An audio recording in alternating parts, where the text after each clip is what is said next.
Gloria a Dios. Damos gracias al Señor en esta oportunidad por la misericordia que Él nos ha concedido. Déjeme decirle que hay muchas personas, quizá miles, lamentablemente, que este día partieron a la eternidad. El hecho de poder estar acá, en este lugar, o donde quiera que usted se encuentre, es un tremendo regalo de misericordia. Aquellos que partieron o que están partiendo en este preciso momento, ¿habrán estado preparados para tener una cita en la eternidad? Dios lo sabrá. Usted y yo tenemos en este momento esa oportunidad. Y queremos, para estar preparados, invitarle al Evangelio según San Juan, capítulo 8 y verso 31. Este pasaje en una Reina Valera 1960 está subtitulado como "La verdad os hará libres". Interesantemente, el concepto que se maneja acá ya no es de salvación, ya es un escalón que se superó, ya hubo un reconocimiento, ya hubo un arrepentimiento, ya vino la palabra de vida. Y antes siquiera de iniciar con la lectura, viene a mi mente este paralelo acerca de la vida de Lázaro. Este hombre estaba muerto ya hace de 4 días, y Cristo Jesús tira la palabra de vida: Lázaro, aquí te digo, bien fuera. Y Juan 8:31 es como un paralelo a esta situación. Lázaro había ya oído la palabra de vida, pero estaba aún en la sepultura y en una condición de estar atado, de no libre. Entonces ya este hombre estaba vivo, pero aún estaba dentro de y en una condición de esclavitud.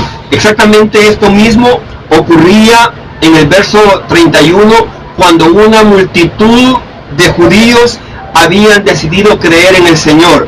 Y la palabra dice de la siguiente manera: dijo entonces Jesús a los judíos que habían creído en Él: si vosotros permaneciereis. Y este es el primer aspecto: el permanecer, el continuar, el no desistir en ir hasta el fin.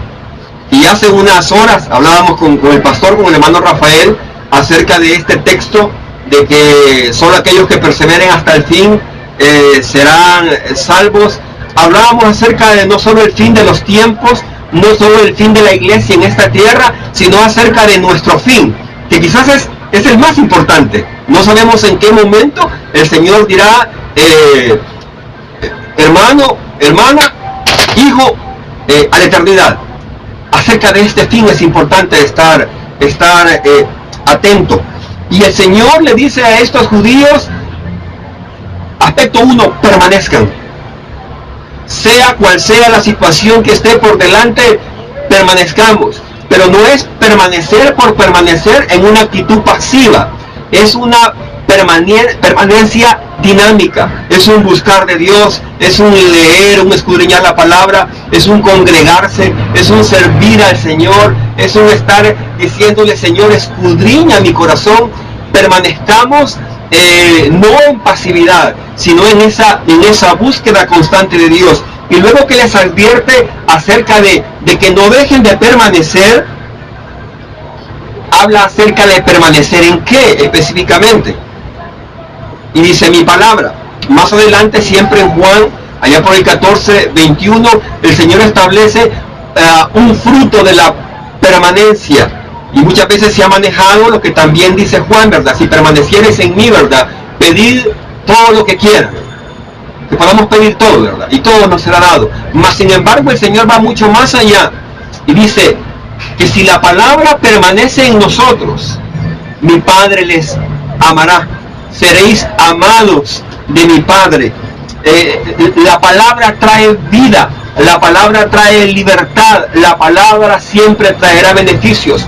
Amados, doctrinas van, doctrinas vienen, mas nosotros puestos los ojos en Cristo. Hoy día, tristemente podemos hablar acerca de un mercado de la fe. A muchos les ha parecido no suficiente exponer el Evangelio de Cristo, añadiendo aspectos que para nada benefician, añadiendo en muchas ocasiones banalidades, ocupando el tema de la bendición como una carnada para atraer. Y la palabra me dice y me enseña que la bendición es una consecuencia de la obediencia. La bendición es una consecuencia de nuestro estilo de vida. Y una bendición ya hemos recibido.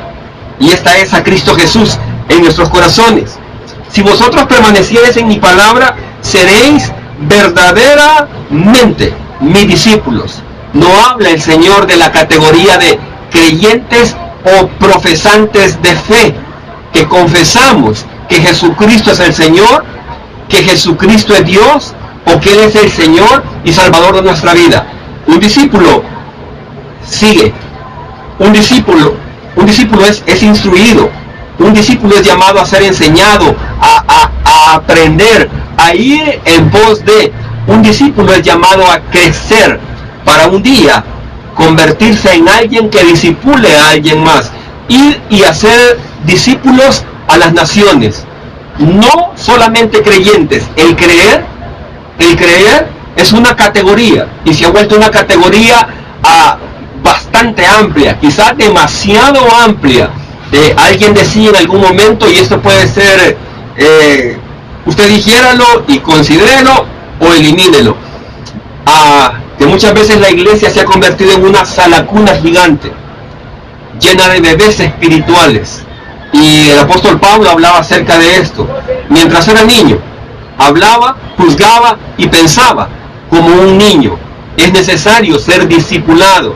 Y esto va más allá de pasar por un instituto bíblico o recibir la materia de discipulado. Discipulado 1, discipulado 2, discipulado 3. Tiene que ver con un negarse. Y el Señor lo planteaba de esta manera. Un negarse. El poner la mano sobre el arado y no considerar siquiera el volver atrás.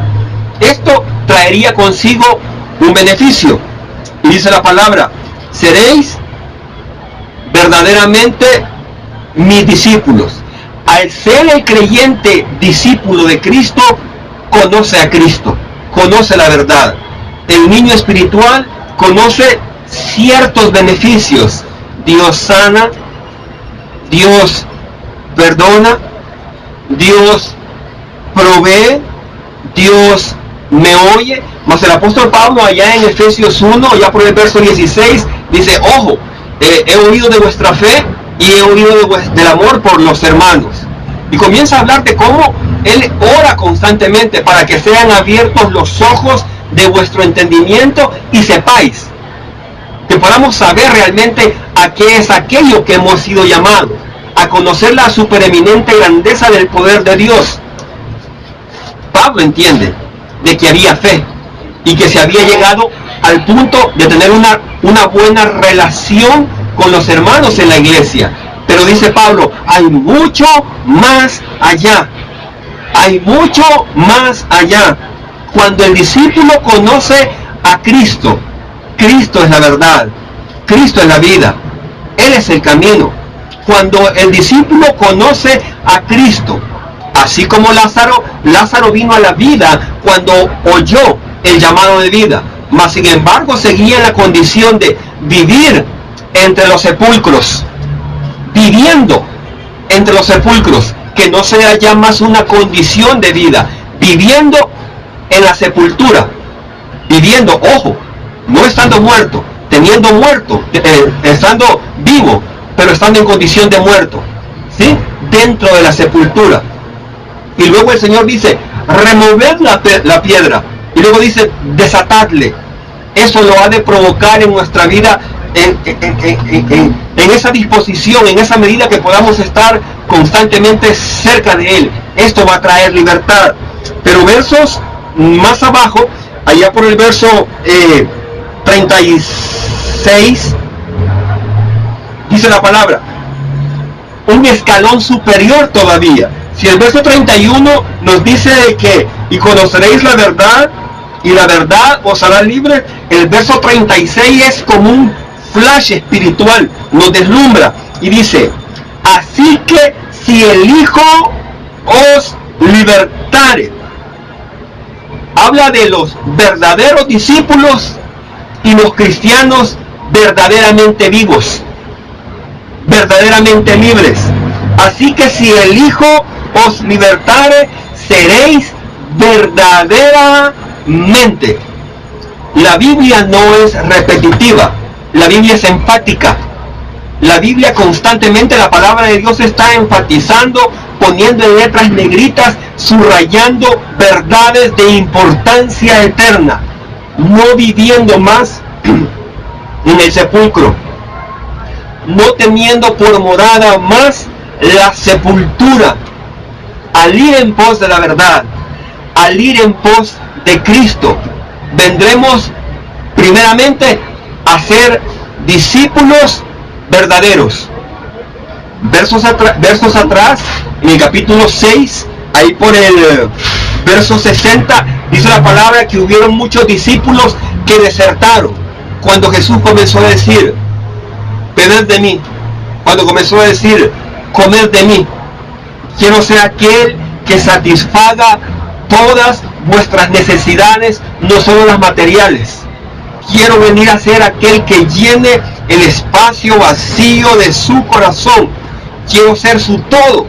Quiero ser su razón, su propósito y su destino. Cuando Él comenzó a enfatizar eso, algunos no estuvieron de acuerdo, porque querían continuar llevando y tener las riendas de sus propias vidas. Dice la palabra que muchos comenzaron a volver atrás. Esos no eran verdaderamente discípulos. Habiendo visto todo este espectro, todas estas situaciones, comenzó el Señor a decir, ojo, el discípulo el que permanece,